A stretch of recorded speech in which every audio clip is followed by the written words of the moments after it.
화성에서 공장이나 토지 이야기를 하면 아직도 많은 분들이 동탄이나 병점 같은 동부 지역부터 떠올립니다. 그만큼 동부는 그동안 화성의 중심 역할을 해왔던 지역입니다. 경부고속도로, 경부선, 호선 등 경부축 지역들이기도 하죠. 하지만 이제 화성의 방향은 분명히 달라지고 있습니다. 2040년 화성 도시기본계획 승인본을 보면 목표 계획 인구가 154만 명으로 설정되어 있습니다. 어딘가는 더 많은 개발을 해서 인구를 늘리겠다는 얘긴데요. 앞으로의 화성 개발 중심축은 동부가 아니라 서부로 이동하고 있습니다. 이 내용은 개인 의견이 아니라 이 공식 계획에 명확하게 담겨 있는 방향입니다. 저는 화성에서 공장과 토지 거래를 하고 있는 성공부동산 김성완 소장입니다. 오늘은 2040 화성 도시기본계획 승인본을 기준으로 이 토지나 공장을 볼 때 왜 이제는 동부보다 이 서부를 봐야 하는지 근거 중심으로 정리해 드리겠습니다.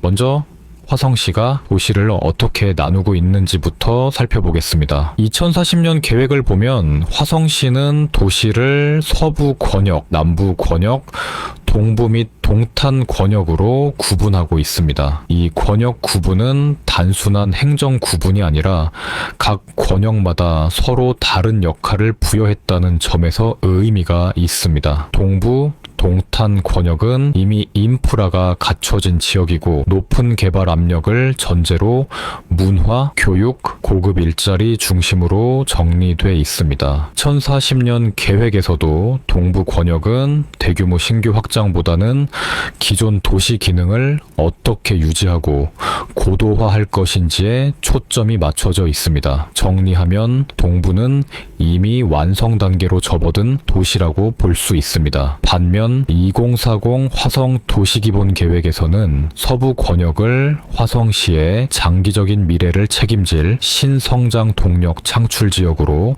명확하게 설정하고 있습니다. 서부 권역에는 단순 주거 기능이 아니라 여러 도시 기능이 복합적으로 배치되어 있습니다. 해양 레저와 관광, 국제 테마파크, 스마트 시티와 미래 산업 기능까지 서부는 단일 개발이 아니라 복합 개발 구조로 계획돼 있습니다. 여기서 중요한 포인트가 있습니다. 사람이 유입되고 산업이 들어오고 교통이 연결되면서 도시는 단계적으로 확장됩니다. 2040 계획에서 서부 권역은 바로 이 역할을 맡고 있습니다. 교통 계획 역시 좋은 곳만 더 좋게 하는 게 아니라 낙후된 서부를 동부와 비슷한 수준으로 끌어올리는 방향으로 구성돼 있습니다. 서해선 복선전철, 신안산선, 신안산선 연장 등 서해안 축의 개발과 경부 남부 동서횡단철도, 수도권 제2 순환고속도로 등 동서연결 교통체계를 강화하는 내용이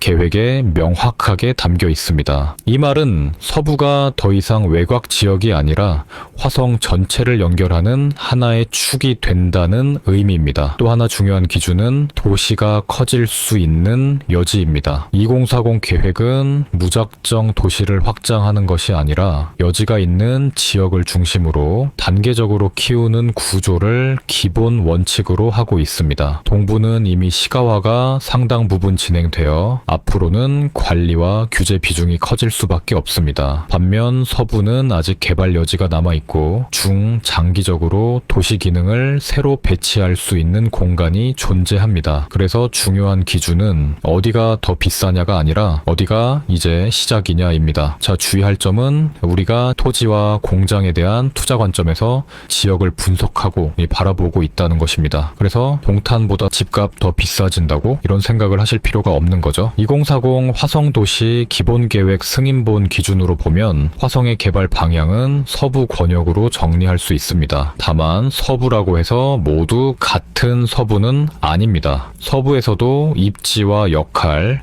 개발 방향이 서로 다릅니다. 이 부분은 다음 영상에서 서부 권역 안에서도 어디를 어떻게 봐야 하는지 정리해 드리겠습니다. 오늘 영상에서는 방향만 이해하시면 됩니다. 동부는 완성 단계로 가는 지역이고 서부는 앞으로 화성이 커져 나가는 방향 그 자체입니다. 여기까지 정리해 드리겠습니다.